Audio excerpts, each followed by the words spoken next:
Today let's talk about Zeraora and how he fits in the game right now. He's been very popular jungler throughout the course of Pokemon Unite, but let's see how he still fits in the meta and do I think he's still viable as a Pokemon. I'm going to do the classic jungle and we are going to do the C-shape pattern because I want to gank bottom lane first. So I will be rotating my cooldowns between my basic attacks to make that nice, consistent clear to these wild Pokemon. Zeraora's clear is actually not really that bad. You can clear out the camps really fast. The mobility provided from agility is really good and the slash is also great. So I can see the enemy pushing our team right away, so I just jump in and easy picks down the line. We get the double kills, that's great. I can also put the 21 balls in and the bees are just gonna spawn, so we head straight to those. There can be some mistakes here and there, but I will be explaining if a mistake occurs and why it was a bad play. So you guys can learn and think about that. Hey, I'm not gonna do the same mistake as Heppo did, so...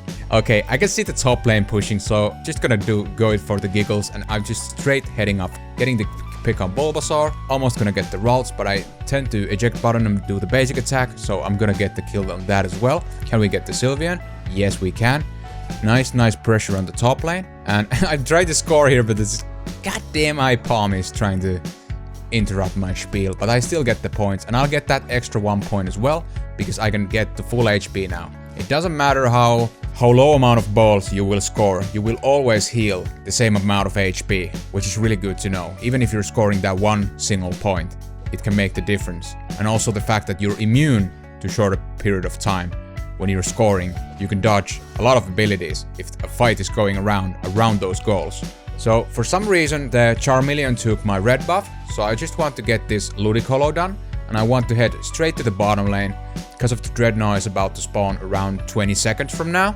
And I can see a fight going on in center, so we're gonna just pick up the kill.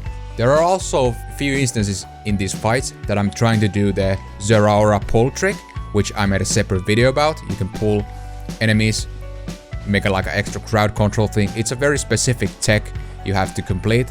I'll leave the link in the top right section of the cards, but I think it was in this game that it wasn't really gonna happen because it's very specific and the enemies were kind of squishy because we are snowballing this game so hard that it wasn't really any use in this one. So they're not contesting Dreadnought, we already got their first goal and you can see this Alolan Ninetales is so behind on XP at this point that we are just snowballing this out of control, this game. That's great. So back to farm. I can see the Rotom hasn't been done yet, so I'm just heading towards the top lane. Let's see what this Piloswine is up to. And yes, we can going in with the thing and I do the worst Unite move ever. I wanted to secure the kills, but that was so unnecessary. Given the fact that my level was so high compared to the Curlius, that I was just doing so much damage that it wasn't really required. It was sort of an overkill, so yeah, mistakes happen here and there, and that's totally fine. It's about trial and error after all. You're here to learn from your mistakes and develop as a player from there on out.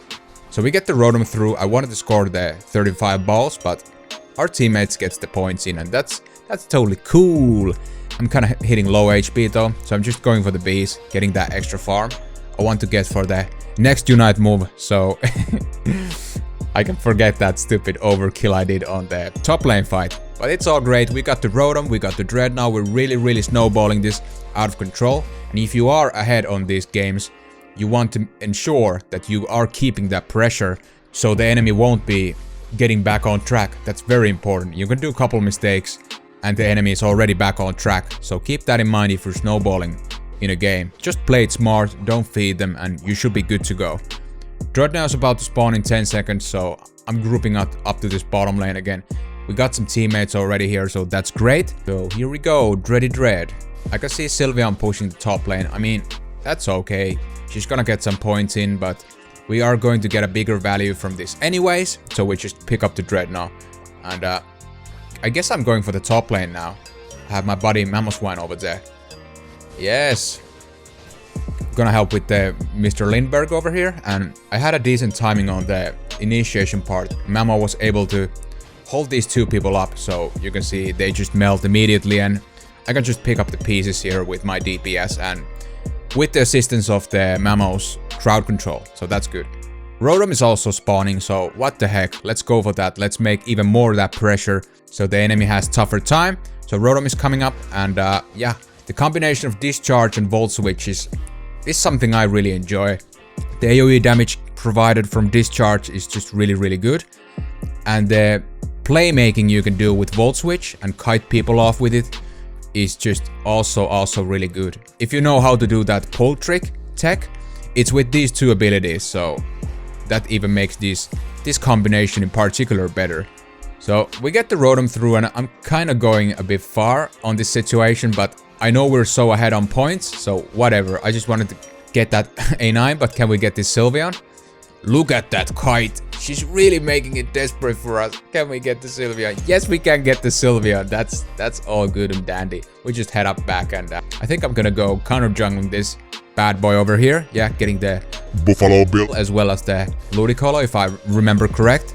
So you just need to look up each situation individually. Like in this example, I know we're pushing kind of far, but I can see the enemy is fighting elsewhere, and I can see these buffs available. So why the heck, why I'm not going for that counter jungling? It's a good thing to do. It has that high risk, high reward type of thing going on, but yeah, A9 is kind of surrendering at this point. He doesn't seem to care. We are snowballing this out of control. And in those early ranked matches, when you're starting this game, if you start to play Zeraora, I think he's one of the better Pokemon to really snowball things out of control. Something kind of like how Talonflame works. Oh, yeah, but that's really true. But unfortunately, they are going to surrender, and I'm not able to use the second time the Unite move. But it's a really powerful Unite move. But hey, that's it going to be for this commentary. If you enjoyed, a thumbs up will be appreciated. Thank you so much for watching, and I hope you have a wonderful day.